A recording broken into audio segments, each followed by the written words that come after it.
All right, good evening, everybody. This is Bronson's By Any Means Necessary Fantasy Football Talk for Tuesday, September 29th.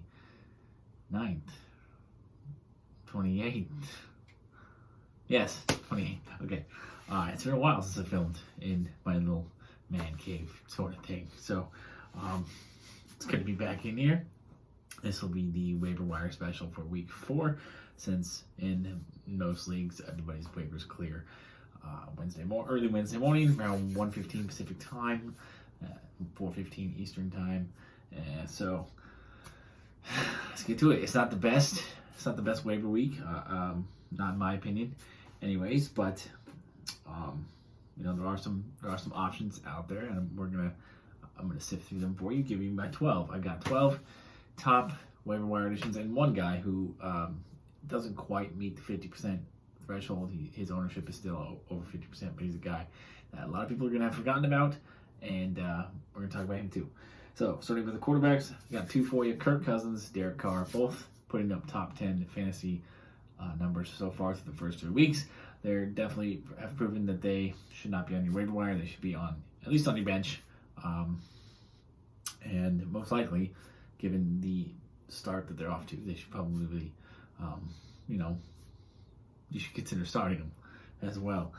Tight ends, I've got 3 for you. Dawson Knox, as I've been saying all season long, Dawson Knox is really coming along. Really does look to be having a breakout year. He's getting better and better every week. The tight end is becoming a functional part of the Bills' offense. And it's a very, very successful offense as well. It's ever evolving. They've gone a lot more to the running backs for in the red zone, and they've gone to Dawson Knox in the red zone. It's not just Josh Allen or Gabriel Davis. Gabriel Davis hasn't really had the breakout that I foresaw either, but Dawson Knox is. A couple other tight ends to consider. Dalton Schultz of the Cowboys. Him and Dak Prescott seem to have really good chemistry. I'm not sure why Blake Jarwin is still really in the conversation there. I think Dalton Schultz has proven that he's much better fantasy-wise than Blake Jarwin. Dalton Schultz should be getting all of the work in that tight end tandem. Blake Jarwin should be the backup, or Blake Jarwin should be traded somewhere else where he can be more useful as a fantasy asset. But here in Dallas, it's Dalton Schultz.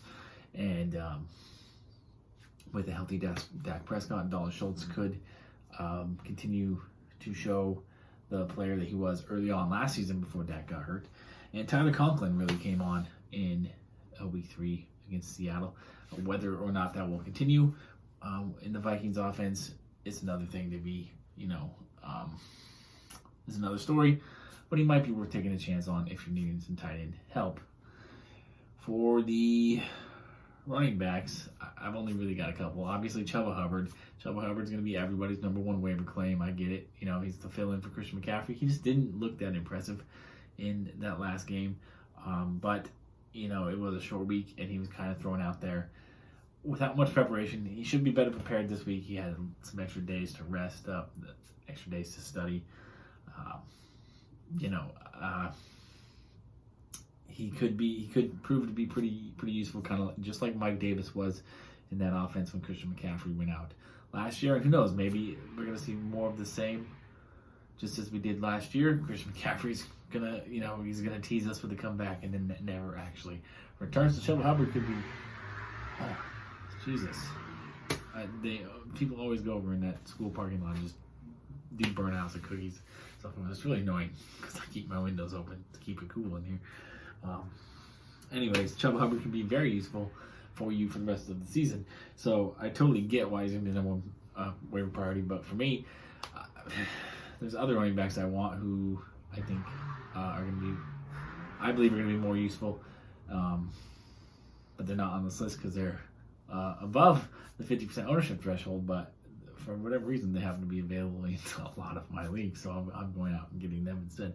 And Sony Michel proved that he might actually be a useful part of that Rams offense, with Darrell Henderson having durability issues.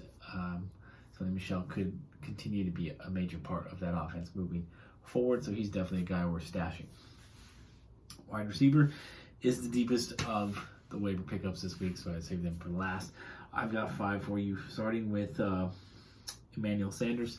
Emmanuel Sanders is probably going to be a hot waiver wire commodity after the week he had last week. With all the attention Stephon Diggs is getting, a lot of other Bills players are getting a lot of love in fantasy this year, and the Bills are becoming kind of a gold mine for fantasy early in the season. So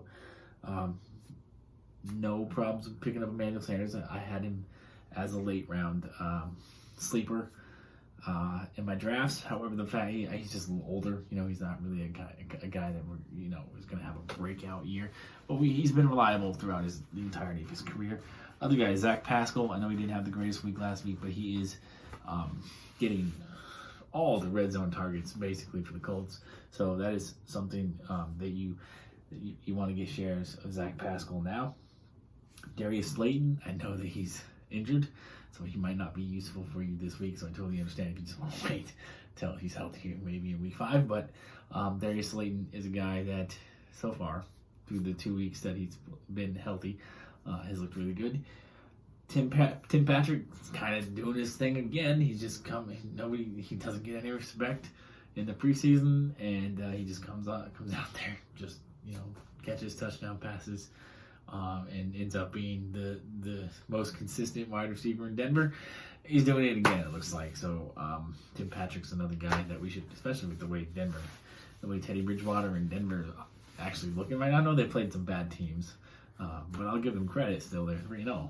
I mean, they're undefeated. Whether they played bad teams or not, they won. They beat the opponents that were in front of them, and they are undefeated. So they may be saving their coach's job. They may be making Teddy Bridgewater look like a viable fantasy option again.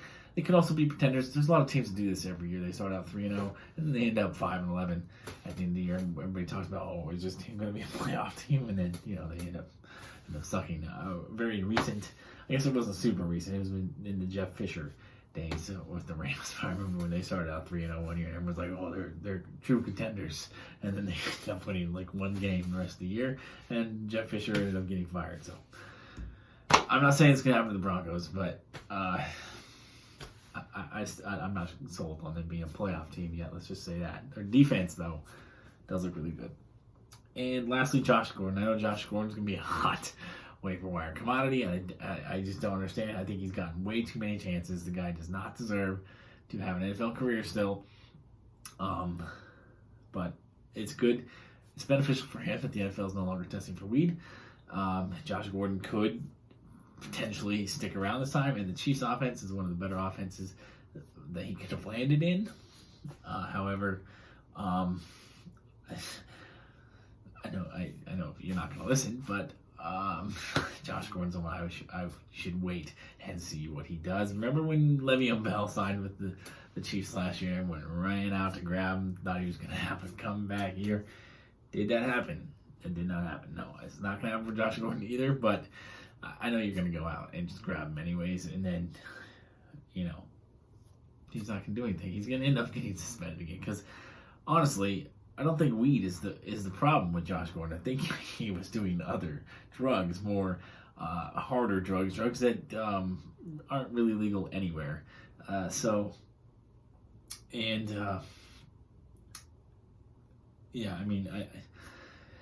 He honestly just needs to be suspended for the rest of his career.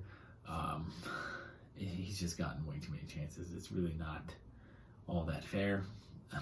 He's got more lives than a cat. But we have not seen Josh Gordon do anything in a very long time. And it's a waste of talent. But I'm not sold on him doing anything, even with Patrick Mahomes throwing him the ball. But so that's basically it. Though I do want you to keep in mind that Curtis Samuel is eligible to return from the IR this week. Whether he will or not, he probably will not. He could be out another week or two. Could be out longer, but he's eligible to return, and he is going to be a factor in the Washington passing game as soon as he gets back on the field, because they do not have a second wide receiver. Rookie De'Ami Brown really has not stepped up to fill that role yet. They're really missing Curtis Samuel. They gave Curtis Samuel a lot of money this offseason. Curtis Samuel had a breakout year last year. Curtis Samuel has looked better He's gotten better pretty much every year of his career. I don't anticipate that trend stopping. This year he's going to be higher up on the pecking order in Washington than he was in Carolina. So whenever Curtis Samuel does get back on the field, he should certainly be owned in a vast majority of leagues. I know he's at ownership is like 58% right now, hovering around 50%. But just if you have an open IR spot, you should definitely it wouldn't hurt to add Curtis Samuel, move him to the IR, and then fill your spot with one of the players that you were planning on getting anyway, right? So that's my advice for you for week 4. So thanks for watching. As always, good luck and good night, and peace, love, and nacho fries.